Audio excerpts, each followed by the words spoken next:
कॉक्सिनिया एक प्लांट है, कॉक्सिनिया और मिलेंड्रियम, इन प्लांट्स में X/A रेशियो की बात हम कर रहे हैं। X/A रेशियो आपने ड्रोसोफिला में देखा था, और वहां पे हमने क्या बात किया था, इन ड्रोसोफिला हमने क्या देखा था, इन Drosophila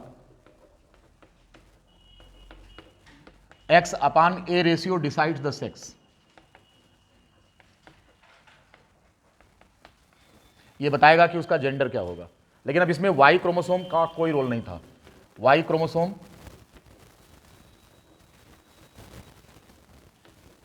no role to play,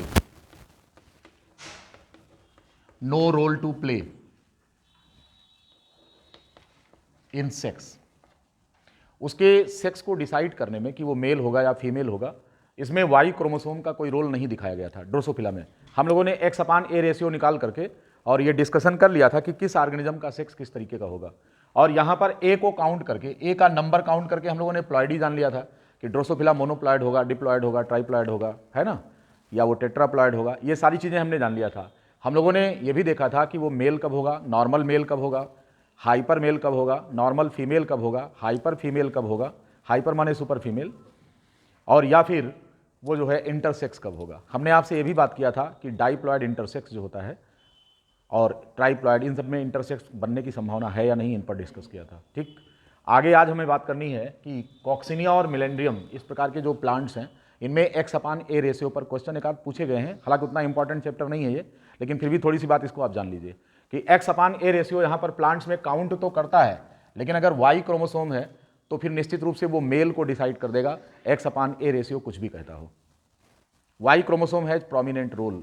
ठीक, किसमें, इस केस में अगर इनकी बात करें तो X/A ratio is used to decide the sex, but the presence of Y chromosome, presence of the Y chromosome, यहां पर वाई क्रोमोसोम की जो उपस्थित है makes the individual male।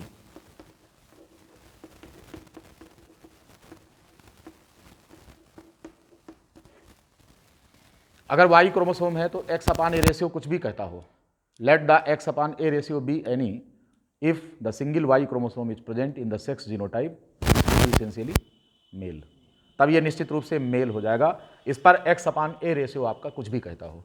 जबकि ड्रोसोफिला के केस में वाई क्रोमोसोम का कोई रोल नहीं था, लेकिन यहां पर Y chromosome male character decide करेगा।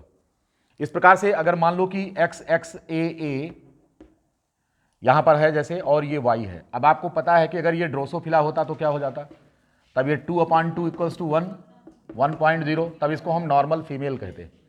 But because of the presence of Y chromosome, even the Y chromosome is not countable in the case of drosophila, but in case of these plants the Y chromosome has to play the role and this will decide that this plant will be male। इस आधार पर ये mail होगा। तो यहां पर X/A ratio जो होगा उसका लीडिंग रोल नहीं रहेगा और ये डिसाइड कर देगा कि वो मेल होगा। बात समझ में आ गई, ये कहानी है। ठीक, तो ये हो गया कॉक्सिनिया मिलेंड्रियम में। अब हम बात करेंगे गायनेंड्रोमॉर्फ के बारे में। इस पर भी क्वेश्चन आ चुका है।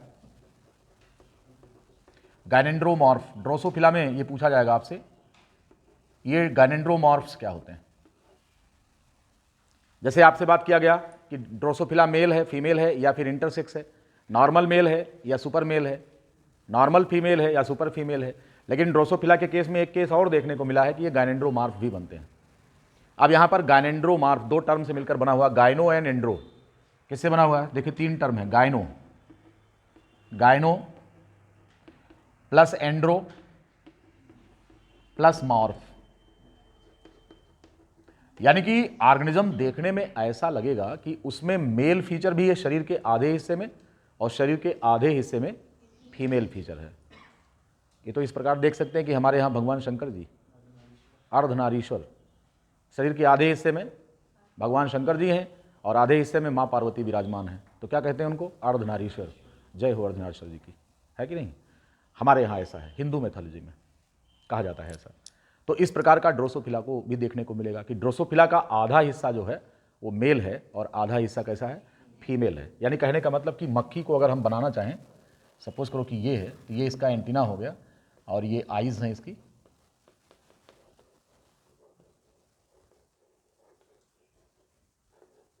ये हो गया इसका एक हिस्सा, इसमें पंख बड़े हो जाएंगे ऐसे, और दूसरे में क्या है, पंख छोटे हो जाएंगे।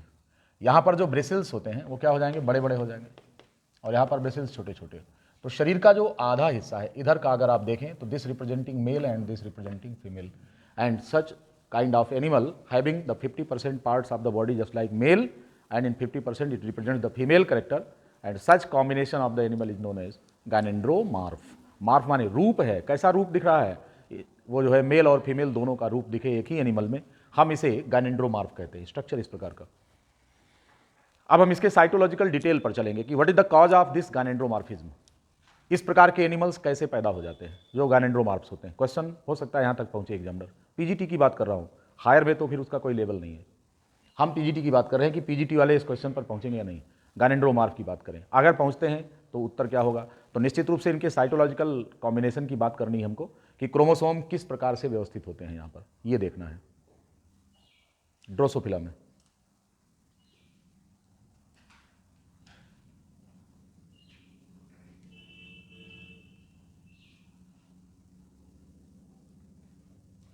एक्स अपान ए रेशियो यहां पर भी काउंट किया जाएगा।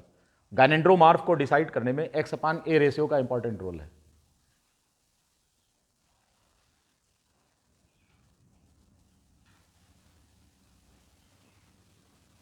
इधर का मिटा दे रहे हैं।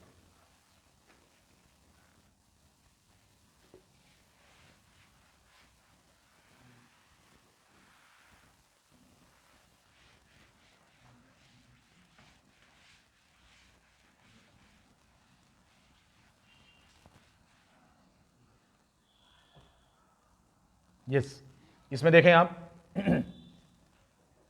मान लो कि ये कोई जाइगोट है,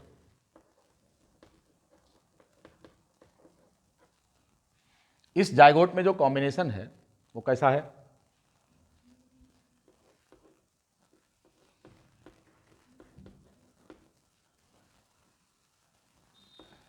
ये मान लो कॉम्बिनेशन है।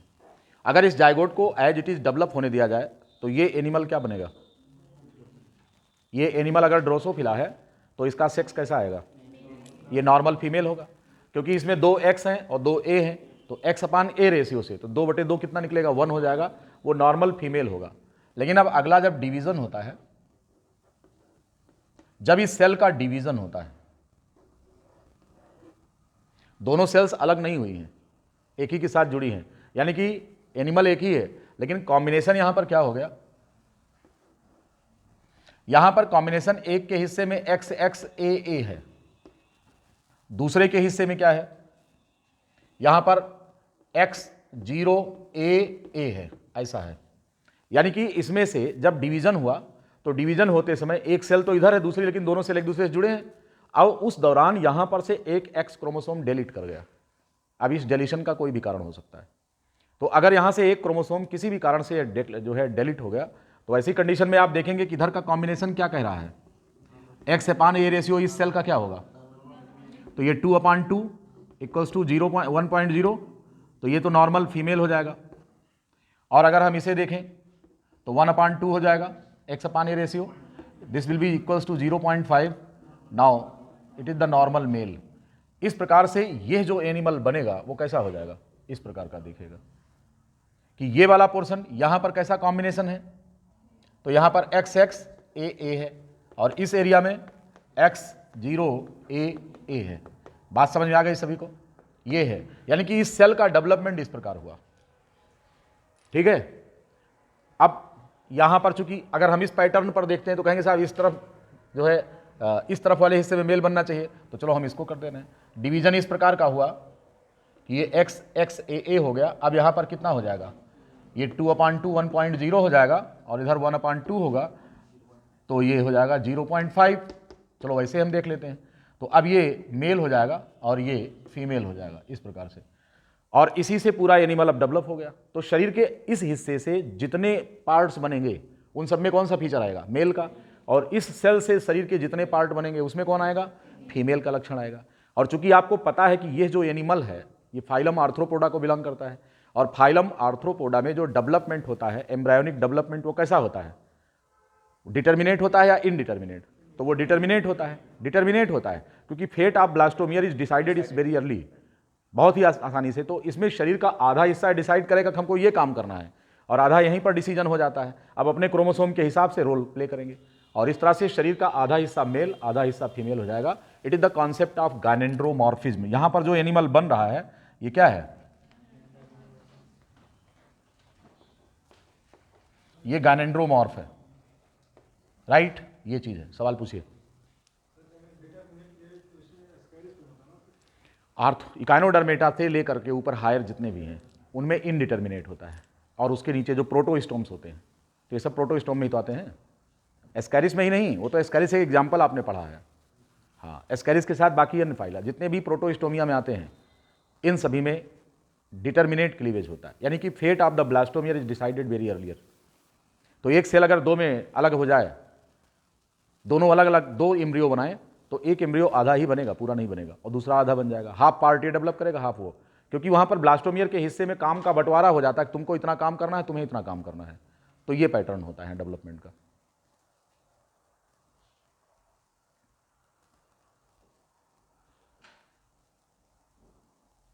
लिख लिया सभी ने? It is the concept of गाइनेंड्रोमॉर्फिज्म।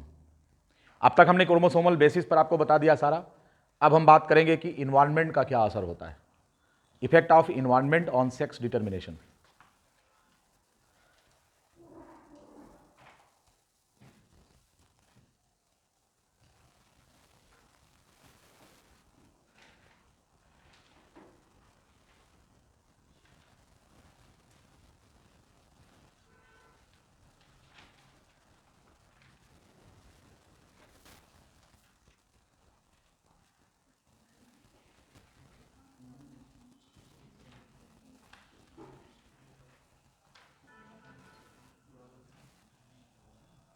लिख लिया सभी ने? चलिए अब next, effect of environmental factors. Sex determination में इन्वायरमेंट का क्या रोल है? तो पहले बात करेंगे हम टेम्परेचर का। First, effect of temperature.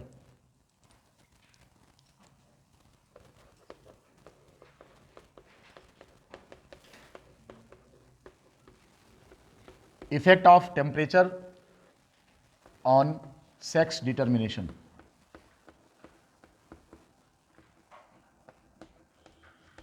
किसी भी एनिमल के सेक्स डिटर्मिनेशन में टेम्परेचर का रोल। इसका एग्जाम्पल है रेप्टाइल्स में। अगर हम देखें रेप्टाइल्स, वो भी इनमें टर्टल्स का, कछुओं में, रेप्टाइल्स में कछुओं का एग्जाम्पल है। ये पानी में टेम्परेचर पर इनका सेक्स डिसाइड होता है। तो यहां पर जो फीमेल्स होती हैं वो एट हाई टेम्परेचर, यानी कि अगर अंडे का development, if the egg develops at 28 to 35 degree centigrade, suppose that, अगर इतने पर है 28 to 35 डिग्री सेंटीग्रेड, अगर ये है तो इसको हाइयर टेम्परेचर माना जाता है, यहां पर फीमेल बनेगा। तो जो अंडा है वो किस में चेंज होगा? फीमेल में। और कह रहे हैं कि अगर 6 to 7 degree centigrade lower temperature पर बात करें, at 6 to 7 degree centigrade lower temperature, तो यहां पर कौन डेवलप होगा? तो ये एग मेल की तरफ प्रोसीड कर जाएगा। तो टेम्परेचर है the role to decide the sex. अंडे का डेवलपमेंट कितने टेम्परेचर पर हो रहा है, तो टेम्परेचर यहां पर प्रोनाउंस्ड इफेक्ट है सेक्स डिटर्मिनेशन में किसी भी एनिमल के।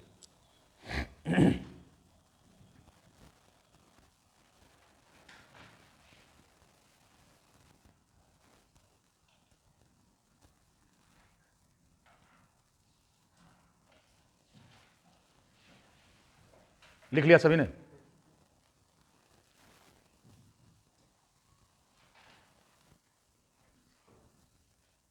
अंडे का डेवलपमेंट 28 to 35 डिग्री सेंटीग्रेड हो रहा है। 6 से 7 डिग्री सेंटीग्रेड लोअर टेम्परेचर पर मेल बनेगा, हाइयर टेम्परेचर पर फीमेल बनती है। लेकिन अब अगर हम बात करें रेस्ट अदर्स में, जैसे क्रोकोडाइल्स में बात करें हम, इन case of crocodiles,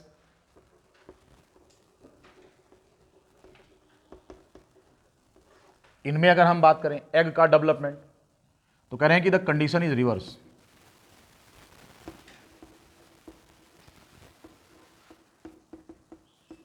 the condition is reversed.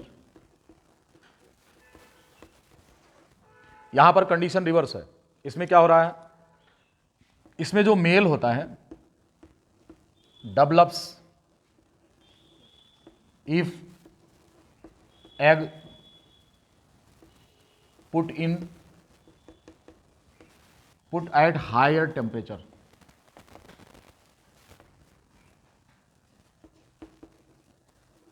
यानी कि मेल जो है वो डेवलप हो रहा है हाई टेम्परेचर पर, और जो फीमेल है उल्टा हो रहा है यहां पर एट लो टेम्परेचर। बस 5 से 7 डिग्री टेम्परेचर का जो डिफरेंस होता है ये सेक्स रिवर्सल करा देता है।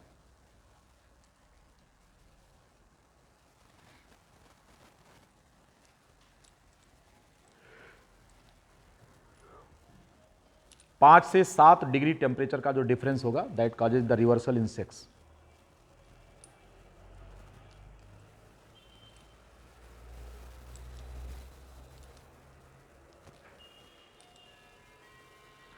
ये टेम्परेचर का इंपॉर्टेंट रोल है किसमें, रेप्टाइल्स में। अब बात करेंगे बोनेलिया में। इन केस ऑफ बोनेलिया,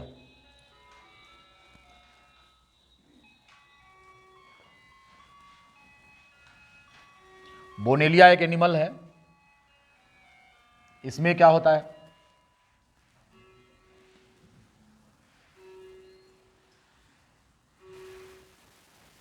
अगर हम बोनेलिया की बात करें,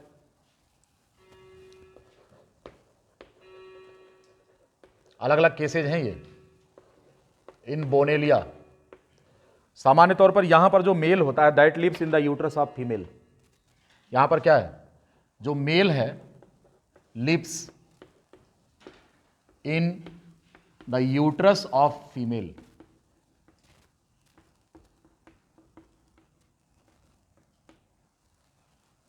थ्रू आउट लाइफ।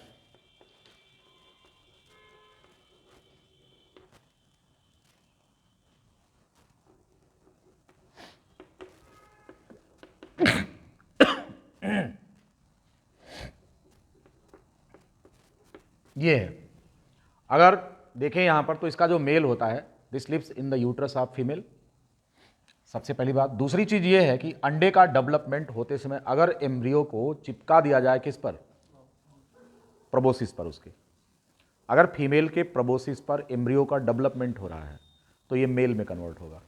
अगर एग का डेवलपमेंट कहां हो रहा है, egg developing in contact with the proboscis, यानी प्रोबोसिस सुंड होता है इसका, proboscis of mother, it develops into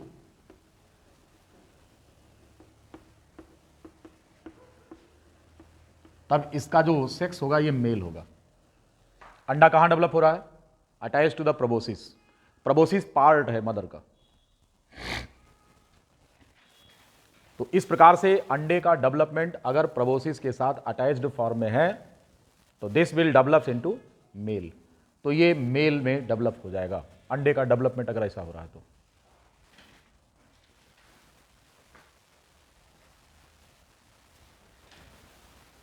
अगर कह रहे हैं कि if the eggs develop freely in water, अगर इसका डेवलपमेंट पानी में हो रहा है तो this will leads to the development of female, तो इसका सेक्स कैसा होगा, वो फीमेल हो जाएगा। तो इस तरह से अंडे का डेवलपमेंट अगर प्रोबोसिस के साथ अटैच होकर हो रहा है तो ऐसे डेवलपमेंट को हम क्या बोलेंगे, it is known as male. इसका डेवलपमेंट मेल की तरह होगा। और अगर ये अंडा पानी में फ्रीली डेवलप हो रहा है तो ये फीमेल होगा। बात समझ में आ रही है? अगली बात, अगर ये है थोड़े समय के लिए, if the initial development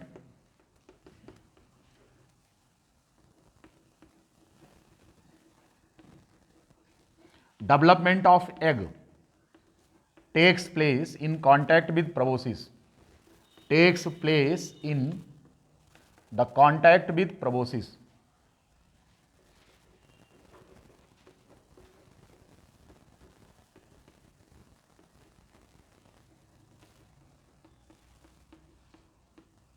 and then detached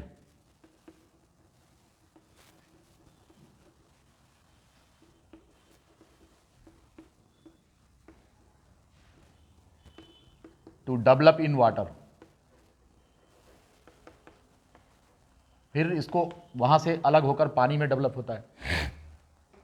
initial condition में अंडा प्रोबोसिस के संपर्क में था, कुछ समय तक डेवलप हुआ और बाद में फिर वहां से किसी कारण से डिटैच होकर पानी में चला गया। तो शुरुआत में वो मेल में था और फिर कहाँ चला गया? पानी में। अब क्या हो गया? फीमेल। तो नाइदर मेल नॉर हो क्या गया? इंटरसेक्स।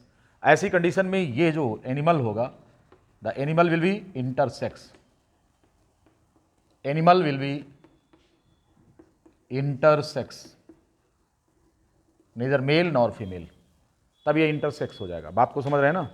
ये है। तो बोनेलिया में 3 केस बन रहा। अंडे का डेवलपमेंट फीमेल की प्रोबोसिस के साथ जुड़कर अगर हो रहा है तो this will develop into male, and if egg develops freely in water this becomes female, and if for initial period it remains to attached to the proboscis and then detached to develop into the water, this becomes the intersex, neither male nor female। बात समझ में आ गई होगी, है कि नहीं? ठीक है, हाँ ठीक है, आगे बढ़े। कोई सवाल इस पर पूछना है? बोनेलिया हो गया आपका, टर्टल्स में हो गया, क्रोकोडाइल में हो गया, रेप्टाइल्स में जहाँ टेम्परेचर का इफेक्ट बताया, इसका बताया। और अब हम बात कर रहे हैं किसकी? अब बात कर रहे हैं फ्री मार्टिन। किसकी बात कर रहे हैं? Free Martin. आइए, ये फ्री मार्टिन्स क्या होते हैं?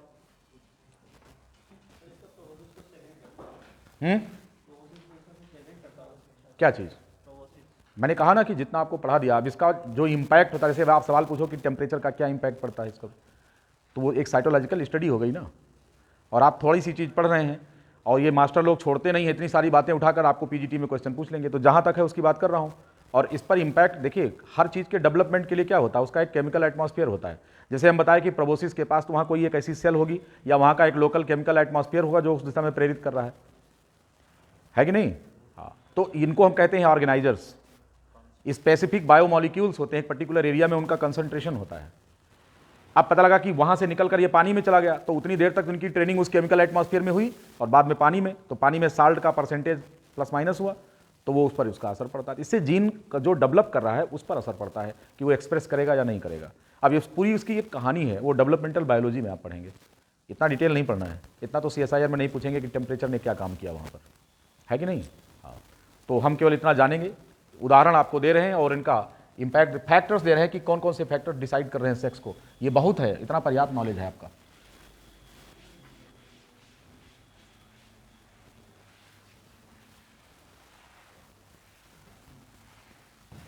चलिए अब बात करते हैं फ्री मार्टिन्स। ये जो कैटल्स में होता है, जानवरों में होता है, कैटल्स में सामान्य तौर पर जैसे गाय भैंस में है और भी अन्य उसमें है।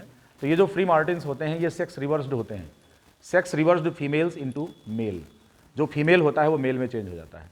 अगर 2 बच्चे ऐसे हैं जो कि ट्विंस है और सिंगल यूट्रस में डेवलप हो रहे हैं और उनका कनेक्शन प्लेसेंटा के द्वारा है, तो इनकी बॉडी का जो एंड्रोजन हार्मोन होता है वो फीमेल की बॉडी में शिफ्ट होकर के उसमें वही परिवर्तन कर देगा जो एक मेल में होता है। तो ऐसे जो फीमेल्स होते हैं वो सेक्स रिवर्स्ड मेल की कंडीशन में आ जाते हैं। ऐसी जो फीमेल्स होती हैं, गायें होती हैं, उनको अगर आप देखें तो वो सांड की तरह दिखाई देती हैं।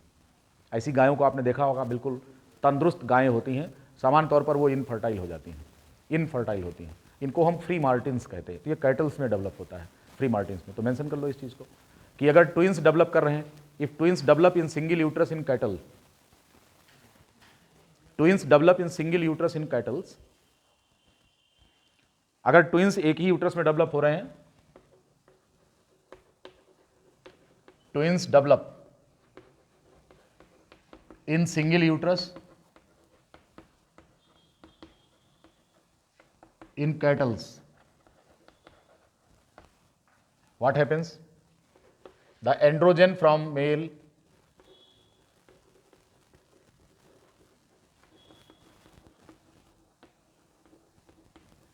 changes the female to male.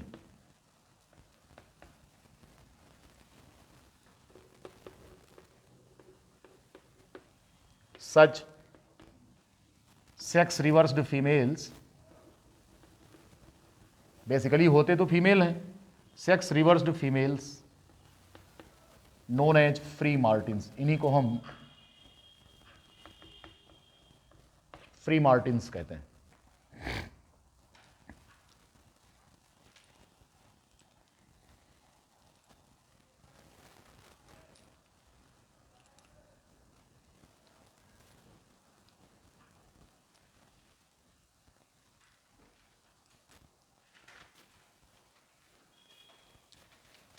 इसी प्रकार से फाउल में होता है, मुर्गी में अंडे का डेवलपमेंट।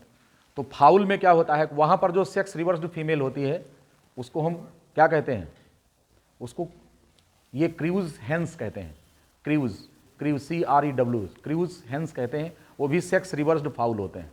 तो sex reversed fowls are known as crews hens, CREW, crews hens होते हैं ये सेक्स रिवर्सल होता है इन सब में। अब सेक्स रिवर्सल का एक साइकोलॉजिकल डिटेल है इसका, लेकिन साइकोलॉजिकल डिटेल हम पढ़ाने का ना तो समय है ना आपके कोर्स में रखा गया है, ठीक है। हाँ, तो सेक्स रिवर्स्ड फाउल जो होता है ये क्रूज हेंस कहा गया है इनको, ये सेक्स रिवर्सल होता है इनमें, फाउल में।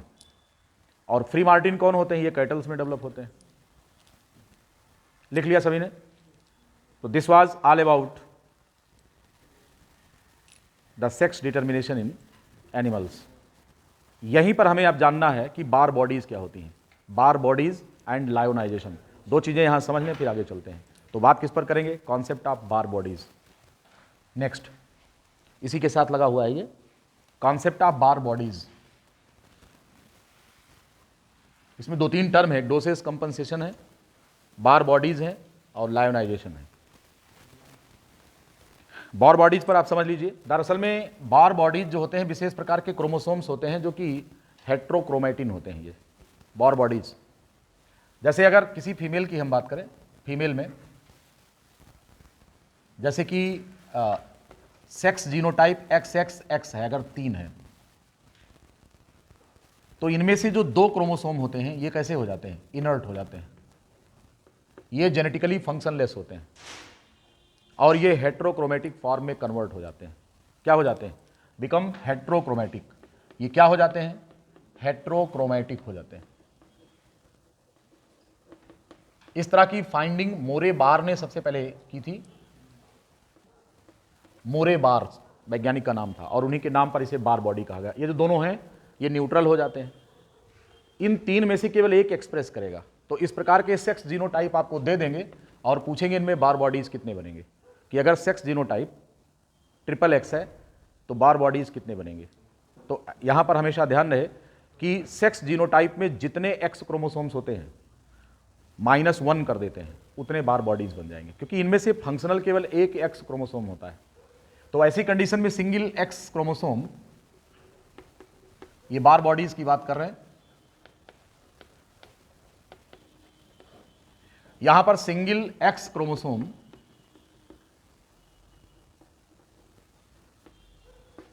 Is genetically functional, it is genetically functional,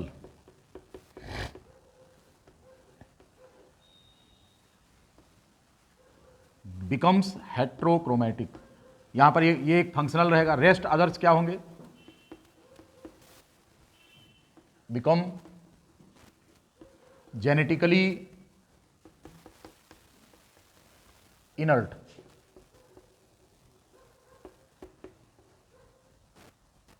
अब ये हेट्रोक्रोमेटिन हो जाते हैं,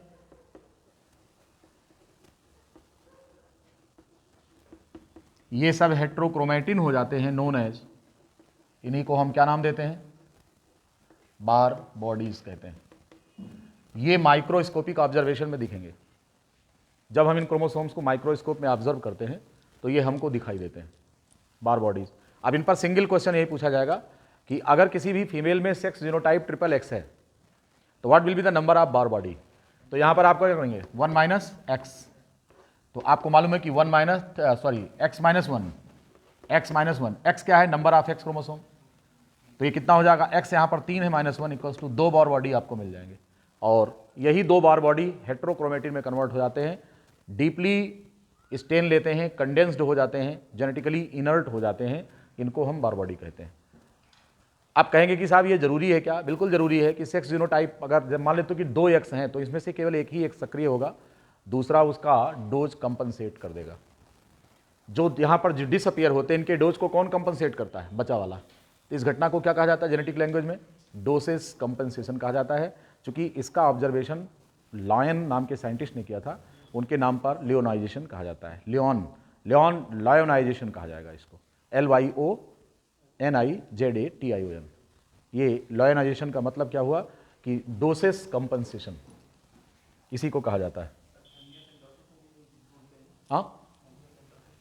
हाँ, एमनियोसेंटोसिस में इसी को देखा जाता है। उसमें तो कई चीज़ें देखते हैं कि क्रोमोसोमल एबनॉर्मलिटीज तमाम प्रकार की देखी जाती हैं कि बच्चा जो डेवलप हो रहा है उसके फीटस में अगर हम देखें तो उनकी सेल्स में किसी प्रकार की क्रोमोसोमल एबनॉर्मलिटी तो नहीं है, तो उसके लिए एमनियोसेंटेसिस की जाती है। जी हाँ, आप इन चीज़ों को देख सकते हैं। हालांकि बार बॉडी एक एबनॉर्मल फंक्शन नहीं है ये, इसमें वो जो है एक तरीके से इनर्ट हो जाएंगे और फंक्शनल केवल एक एक्स क्रोमोसोम रहेगा, बस, दूसरा नहीं। दूसरा उसका डोज कंपनसेट करेगा। इस घटना को डोसेस कंपनसेशन कहा जाता है। ओनली 1 क्रोमोसोम इज फंक्शनल, ये लिखा है मैंने। केवल एक ही क्रोमोसोम फंक्शनल होता है, जेनेटिकली फंक्शनल होता है, बाकी दूसरे जितने भी होंगे वो सब इनर्ट हो जाते हैं। इस घटना को लायोनाइजेशन कहा जाता है, LYONIZATION, या इसी को डोसेस कंपनसेशन कहा जाता है। इस प्रकार के क्वेश्चन अगर आपसे पूछे जाएं सेक्स जीनोटाइप में देख के बताइए, तो आप देख करके एक्स काउंट कर लीजिए कितना है, और जितने एक्स हैं उसमें से एक माइनस कर दीजिए, जो बचेंगे वो क्या कहलाएंगे? वो सब बार बॉडी में कन्वर्ट हो जाएंगे। अगर मान लेते हैं कि 2 ही एक्स क्रोमोसोम है तो बार बॉडी 1 दिखेगा। ऐसे क्वेश्चन पूछे जाएंगे आपसे। तो ये इनर्ट होते हैं। 2 एक्स में से केवल एक एक्स कामगार होता है और दूसरा जो होता है वो इनर्ट हो जाता है, और उसका काम भी यही ले लेते हैं जो बचा हुआ एक्स क्रोमोसोम है। कहते हैं हम तुम्हारे डोज को कंपनसेट कर देंगे, तुम शांत हो जाओ, इस प्रकार से। और ये आवश्यक भी होता है, अदरवाइज ये कंडीशन लीथल भी हो सकती है। अगर सारे एक्स क्रोमोसोम फंक्शनल हो जाए तो ये कंडीशन लीथल भी हो सकती है, इसलिए ऐसा होता है। इस घटना को हम डोजेस कंपनसेशन कहते हैं लॉयन के रिस्पेक्ट में। हाँ, ये फीमेल में होता है। एक्स जीनोटाइप कहाँ होगा? फीमेल में बनेगा। ये बार बॉडी का संबंध फीमेल से। ठीक, और कोई सवाल इसमें पूछना है आपको? तो हम समझते हैं कि इस चैप्टर को लगभग हमने कवर कर लिया है और इसमें कोई ऐसा सवाल नहीं है कि पूछा जाएगा और आप कर नहीं पाएंगे, राइट। इसके बाद नेक्स्ट चैप्टर हम स्टार्ट करेंगे।